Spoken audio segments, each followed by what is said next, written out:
Welcome back, viewers, for another episode of E&C Question Reflection, where you learn truth, knowledge, and understanding. Today we're going to be talking about a subject that is another sensitive subject in regards to fatherless families. So before we get started, I want to go ahead and remind you that if you haven't subscribed already, go ahead and do that. Hit that subscribe button and also make sure that you hit the notification bell and select all so that you are the first to get our material, hear about our lives, and learn whenever we go premiere. So also make sure that you like this video, comment if you feel you need to, and share this video with your family and friends or anybody that you think could benefit from the video. So like I said, we're going to be covering a rather sensitive topic, which is in regards to fatherless families. It's a very common issue, and somebody said something to me, which is what made me really want to do this video. They said, this is a very common issue in the black community. Now, if you know me and you watch my channel, you know that it kind of ticks me when I hear comments like that. Because of how I was raised, where I was raised at. I was in foster care, so my foster parents were black. So it kind of got on my nerves because this is the thing.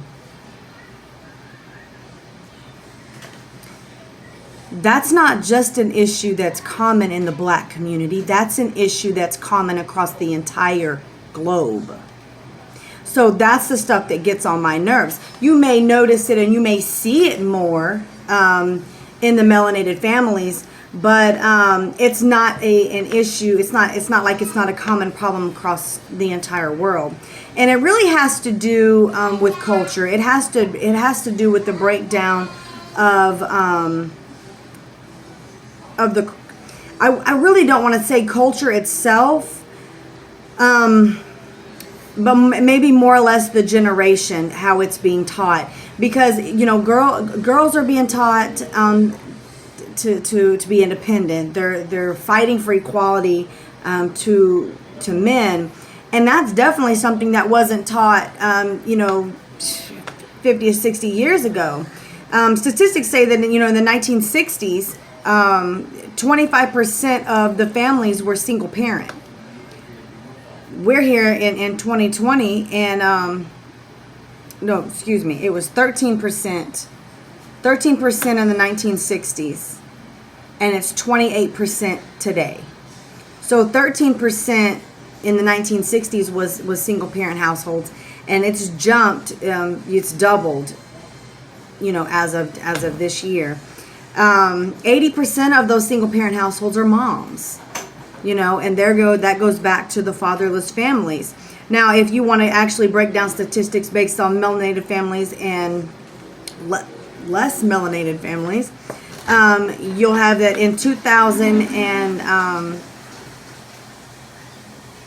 not cute. That in 1960, it was 22% of melanated families were single parent, and in my kids are so extra. It just could have walked behind me. Anyways, in 1960, it was 22% of our melanated families that were fatherless. That families were separated, and here we are. That number doubled in 2013 to 55%. Well, now we're here. We have 2015 is 66% of our melanated families, and now we're 5 years after that. So the percentage continues to rise, and it's definitely pinpointed to what is being taught at home.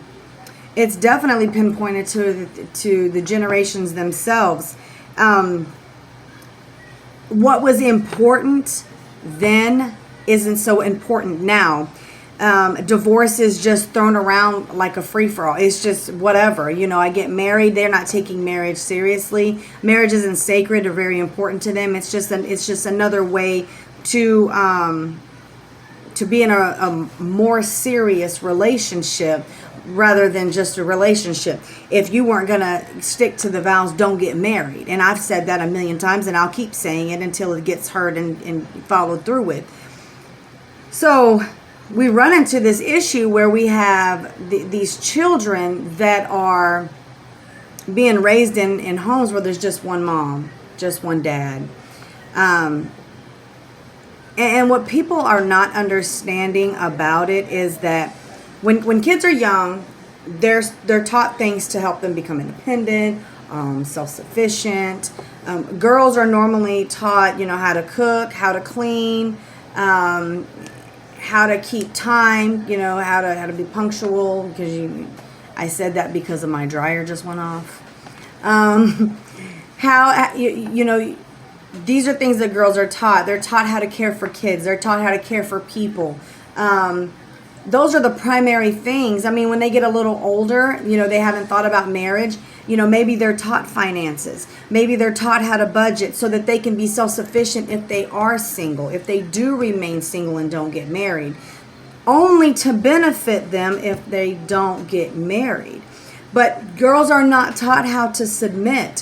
When you have a household and there's no father in that household, you can guarantee that girl is going to be clingy. She's already going to be, she's going to be clingy. So if you're young and you get a girlfriend and she doesn't have a dad at home, she's not being shown what it is to be a man. She doesn't have someone that can cater to her on a man level. Girls that have a father at home have that. See, I'll probably just make a video about it, but parents, there's the mom who's the nurturer. She's the one that deals with, the emotional part of it, the mental issue. These things is what, and this is for boys and girls, but this is what the mom deals with. Men normally deal with the hard stuff, the discipline, the hard discipline, the showing of leadership. These are the different kinds of things. When you have both parents, you raise kids who have moral standards and principles, who know how to follow order, who understand what each person is supposed to be doing. My kids can tell you, if I was to interview them right now, they can tell you what a woman is supposed to be doing, what a man is supposed to be doing. They're going to say the exact same stuff that I tell you all the time, because we teach them. We're not going to discriminate what we tell you to what we tell our kids. You think I'm going to spend my time telling you something and not love my kids enough to tell them too? No. I tell my children everything that I have made a video about. My children can repeat it to you, because one, the stuff I talk about is not too inappropriate enough to where my children should not understand it. But the thing is, my children are being taught these things that everybody else should be knowing as well. So you run into these issues where you have girls that are not being taught these things, or you have boys that are not being taught that they have to provide for a family, that they have to take care of a family. They think, oh, I'm going to get a girlfriend, and I'm going to go move in with my girlfriend. Okay, you're going to go move in with your girlfriend. You're going to do what? Can you please? Huh? Can you play or not? The game. I'm going to leave that up to you, Mr. Williams. Here. Yeah, what's wrong with that? My oldest son got in trouble. Sir? So anyways, where were we at? But there was a perfect example. A perfect example of two parents working together. My husband didn't just, go and make it, just say, you know what, he's going to get to play the video game. He asked me because my son's in trouble with me today. And it's respect. But see, that's something that my children will be able to take with them when they have a girlfriend, when they start to think about getting married. They'll be able to take that with them. Oh, I thought somebody fell on the floor. I was going to laugh. But so anyways, my grandson. So anyways, let me collect my thoughts, because when my mind starts going, I'm a mom, I go in a million directions, because now I have people in different directions. Boom, boom, and one back there. So let me think for a second. Where was I at? Fatherless families. All right. So look. Hold on just a second. Why are you guys so loud? Can you shut that door? You guys are distracting me. Guys, they are so loud. It's not even funny how loud they are. But anyways, okay, so back to what we were talking about. Fatherless families. Girls are not being taught what girls are supposed to be taught. Girls are taught to be independent. They're taught to, be able to live their life without a man. And so when girls get a certain age, they want a man because they need a man to have babies. You ain't going to have a baby without one. You can't just decide I'm going to have a baby one day and then just you get pregnant. You ain't a frog. It don't work like that. And so what they do is they don't want a man to tell them what to do, because they live in a household where that's not going on. They live in a house where mom's in charge, and there might be a man that comes in the door, and it might not be a man that comes in the door. They never know, because there's no consistent male figure in the house. And see, what happens when it comes to the males is that your boys see the same thing. They don't have a consistent father figure in the house. And I'm going to tell you this. I'm going to do a video about it. It's on one of my papers. If a woman doesn't look at a man as being in charge of her or superior to her, she's not going to respect you. I don't care. She's always going to look at you as an equal, and it's always going to be a problem. So what you end up when you end up with that is you end up with these boys who get girls who don't know how to lead. They don't know how to take charge. They don't know how to provide. They're not being taught that. I'm sorry, women, you can't teach your boys how to be men. A man has to do that. Don't even try it. And I know I'm going to get a lot of women like, well, I taught my own son how to be a man. You ain't teach your son how to be a man. I guarantee you your son had a male role model that taught him some things. There's things that us women just can't teach our boys. And you're not going to be able to teach it to them. Excuse me just a second. CJ, Mr. Man, you better be quiet.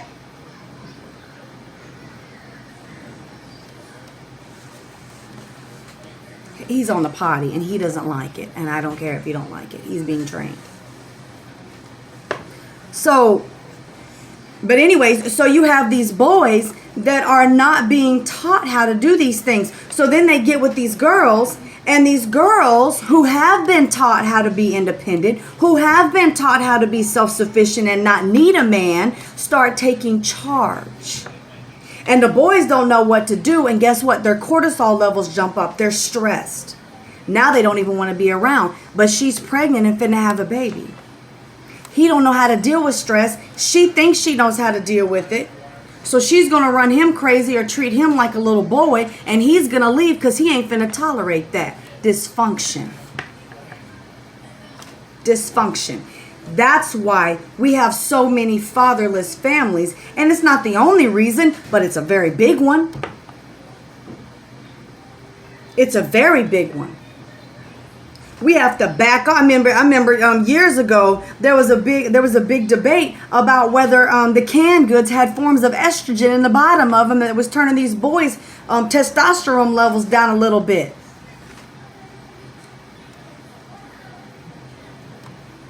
And you wonder why we have so many issues in the world. These girls want to be in charge. They want to be the boss. They want to be the leader. And then you got these boys over here, and I mean these young boys, 16, 17, 18, who know that they're supposed to be the leader, but don't know how. They know how to lead from a woman's standpoint, but leading from a woman's standpoint and leading from a man's standpoint is completely different. When you're leading from a woman's standpoint and you lead from a man's standpoint, you step back and you look at that just for a second. And it's going to be real obvious that there's a difference. So women and moms can't teach their boys how to lead the way that the men are supposed to lead. You can't do it. You can't tell a boy, look, you need to take charge. A man's version of taking charge, and I know this because I'm married to a man and we have to teach our boys these things. So I learn, I don't do it because it looks tacky if I do it, but I know how to do it, but I couldn't do it if I was by myself. When you tell a man to stand up and take charge and not let people say something to you, it's always on an aggressive level. Look at the debate last night from Trump and Biden. That wasn't feminine whatsoever. Now, you get a woman to stand up and try to take charge, and you're going to see a lot of emotion behind it. If you ever notice when men take charge, there ain't a lot of emotion behind it. It's almost like it comes like from within them. It's like from the depths of you. It's like they speak like this, and like the whole house just. Men don't need a lot of emotion to take charge. Now, if they get somebody who challenges them or feels like they need to compete with another man, then, they're going to roar up like a darn lion and it's going down. When women want to take charge, it's a cat fight. Have you ever heard a cat fight? Very high-pitched rearing.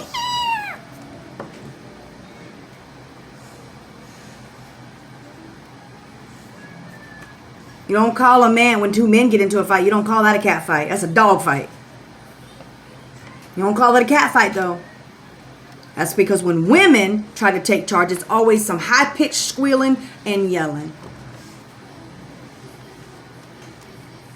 One of our biggest problems in our families is not the kind of family, because even the white family, even the white families have tripled. In the 1960s, they were at 7% for single families. Now they're at 22%, and that was in 2015. And you don't see that as an issue. It don't have anything to do with what kind of culture it is. It's the problems that we're teaching the young children and how they're being raised, thinking that nobody's in their rightful role. They're not being taught the importance and the value of order. They're not being taught that. So these boys are growing up, and it's okay to have a baby and just leave it somewhere. That's okay. You have babies having babies, leaving it with their mom. You got the young boys who are impregnating the young girls. That's a fatherless happening right there.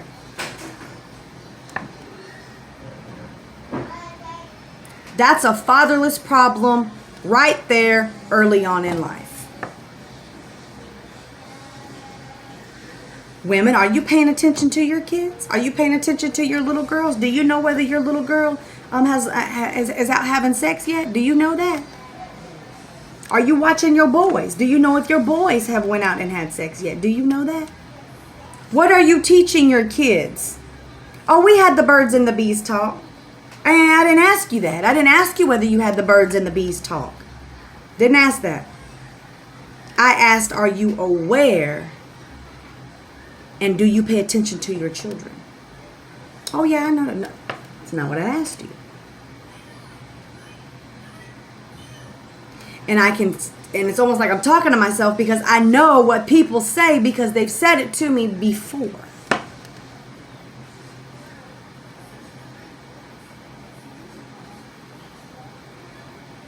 You're having single women raising their children alone for a multitude of reasons.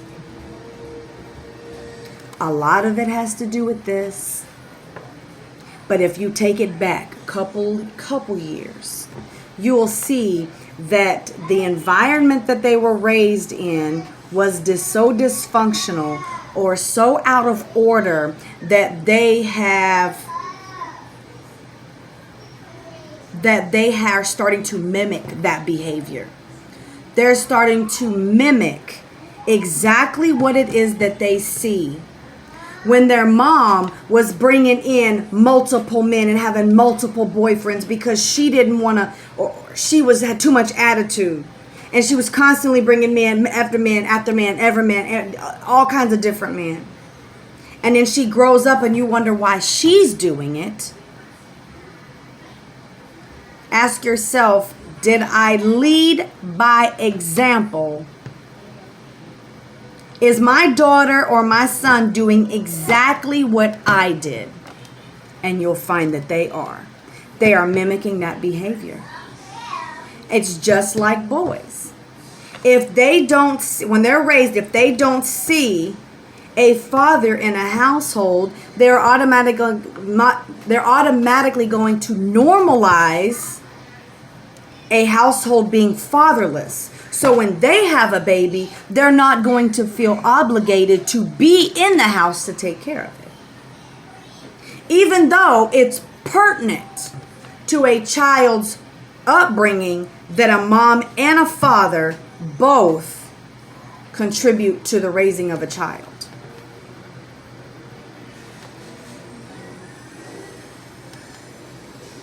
People have lost sight of the importance. They've lost sight of the value. If someone doesn't see the value in anything, it's going to be worthless to them. I could tell you right now, this pen to me there's no value in this pen. But let's say my granddaddy gave this to me.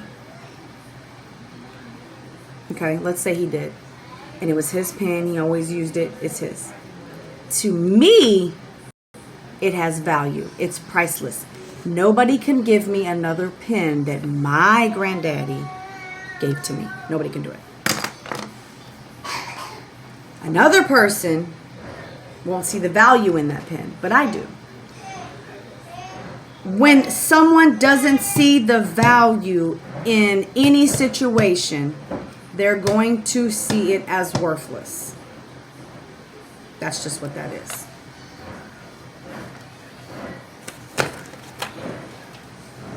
Excuse me. I hear you. Ain't no hi, ma'am. I need to go tend to my grandchildren. Well, my grandchild. I have an adopted daughter that has kids. So no, my own children do not have kids, but she's my adopted daughter. And he is in my house. So, with that being said, I am going to go ahead and end this video. I'm going to go ahead and let y'all go with that. But look, if you enjoyed the video, make sure that you like the video and that you share it with your friends. If you haven't already, subscribe to this channel and make sure that you hit that notification bell and select all so you do not miss any of our material and you are the first one to get that material and lives when we go live. Also, if you want to comment or got anything to say, please feel free to do so. We always respond to all of our comments that people leave us. So with that being said, we're going to catch y'all on the flip side.